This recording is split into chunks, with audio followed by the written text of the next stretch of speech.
Welcome to Thinking Deeper by 6-7. Today, we are really stripping away the safety net. Yeah, we're getting rid of the middle ground entirely. We're looking at a pretty high-stakes idea, this binary between being completely all in for a higher power. Versus the toxicity of just not caring, of indifference. Exactly. And we're breaking down an analysis by Alex Wilson. It's called 4 Steps to Going All In for God.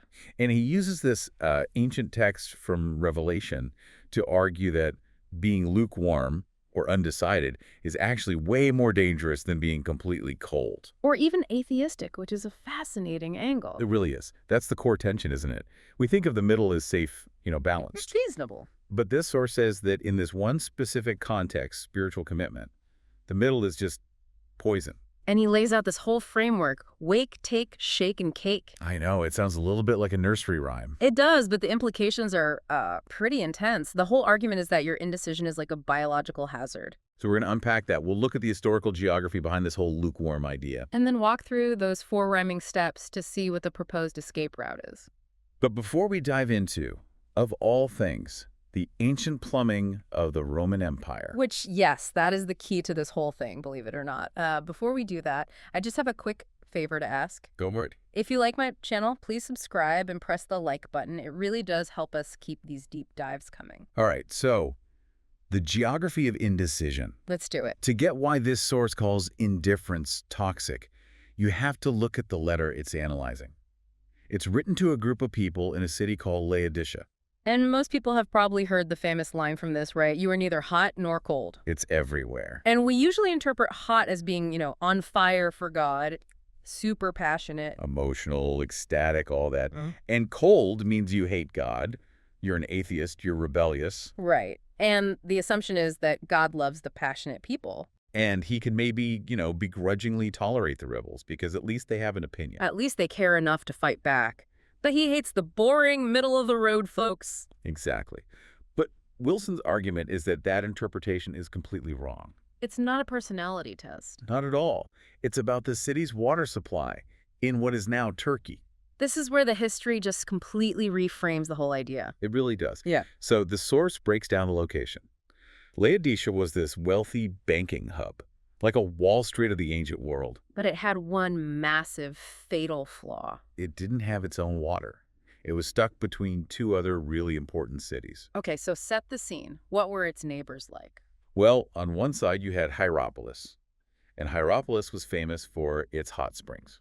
Okay, so like medicinal healing water. Exactly. Therapeutic. People would travel from all over to soak in these thermal vents to, cure their ailments. So in the metaphor, hot equals healing. It's useful. It serves a purpose. Correct. Now, on the other side, you had a city called Colossae.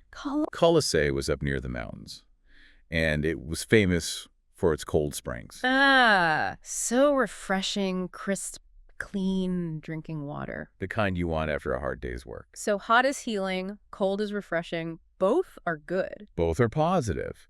And this is a really crucial point. The source is saying cold is not a negative here. That's a huge shift for anyone who might see themselves as skeptical or, cold toward faith. Precisely. The metaphor says cold water is valuable, it's useful, it sustains you. But Laodicea, they had a logistics problem. They had to pipe the water in using aqueducts. Okay, and here's the simple physics of it. By the time the hot water from Hierapolis traveled all those miles through stone pipe, That's going to cool down. it cools down. And by the time the ice-cold water from Colossae gets there, It warms up. so no matter which tap they turned, they basically got lukewarm water. But here's the scientific insight Wilson brings up that just changes everything. It wasn't just about temperature preference. It wasn't like, oh, I'd rather have my water with ice. No. The pipes in that region had this massive calcium carbonate buildup. Like thick, chalky mineral deposits. And as the water traveled, it just picked up all this sediment. So the lukewarm water became effectively toxic. So it's not just meh, it was actually sickening. The technical term is emetic. It's a medical term that means it. It makes you vomit. Wow. If you drank it, your body would just naturally spit it out. It's a reflex. You physically couldn't keep it down. Okay, let's unpack that, because that changes the entire weight of the text. When the source says Jesus wants to spit you out, It's not because he's mad that you weren't emotional enough in your faith. It's because you've become like that water. You've become toxic. That's it.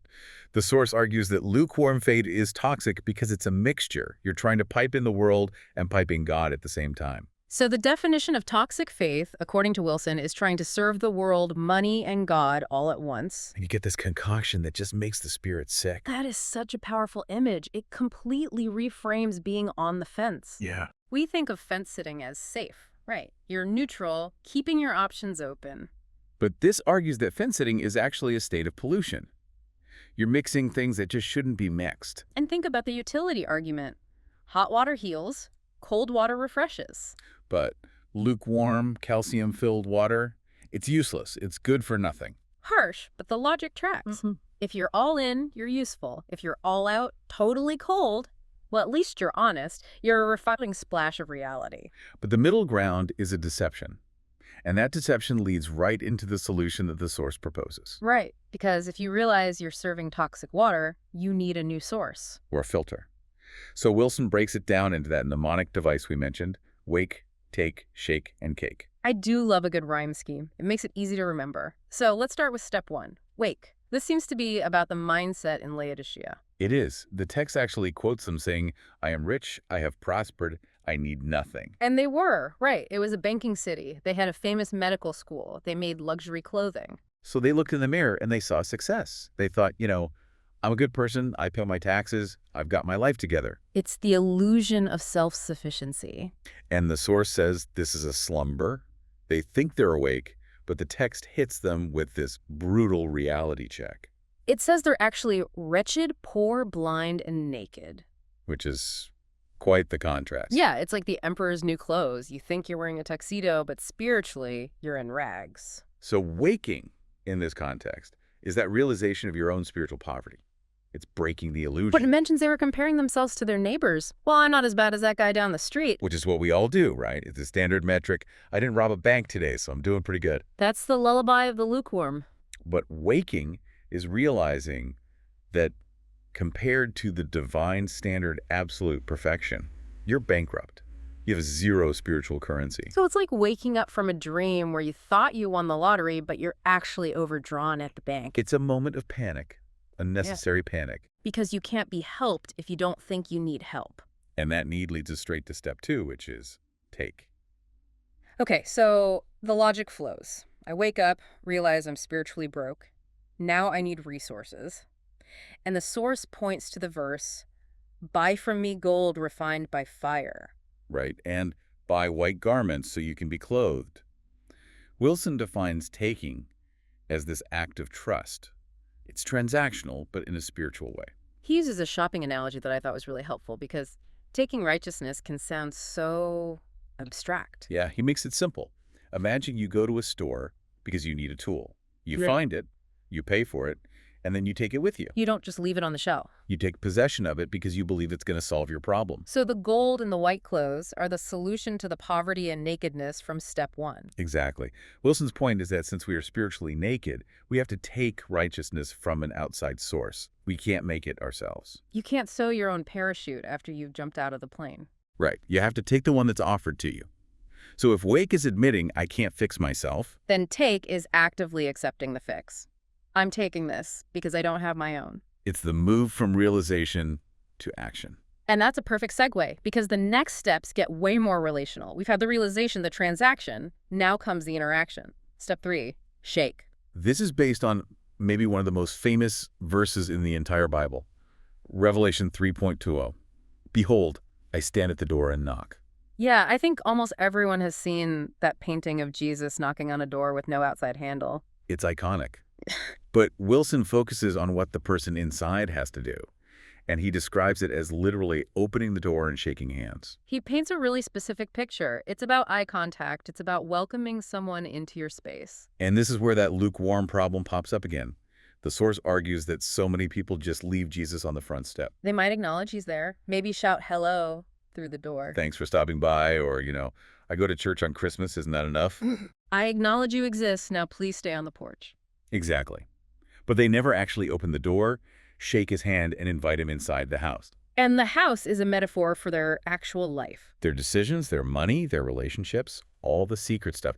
Shaking is the start of a real relationship. Yeah. You're letting someone in who's going to see the mass. It's an admission that you're open to being changed by their presence. It has to be.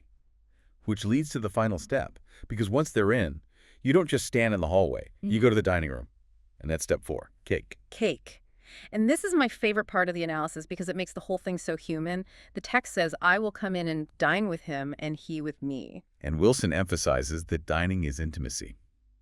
In that culture, and even today, sharing a meal is a sign of friendship, of covenant. He describes holding forks, laughing, looking across the table at each other. It's not a business meeting. I loved that detail about the forks. It's so mundane. Holding a fork while the other person holds a fork, it implies you're sharing the same experience. And he calls it cake for a reason.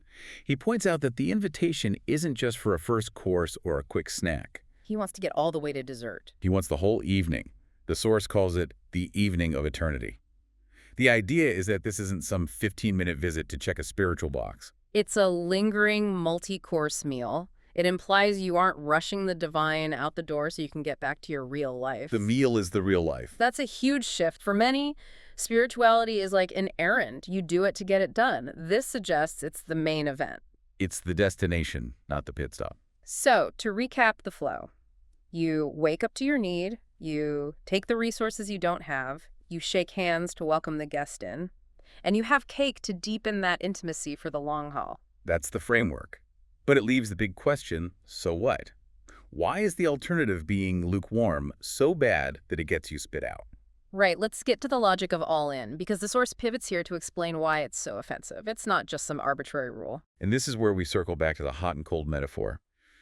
Wilson argues that Jesus himself had to endure both extremes, so he wouldn't have to be lukewarm. Okay, what does that mean? The hot and the cold for Jesus. The source uses really visceral language. It says he felt the scorching flames of hell. So that's the heat, the judgment, the wrath. He stepped into the fire, and for the cold, What's the cold?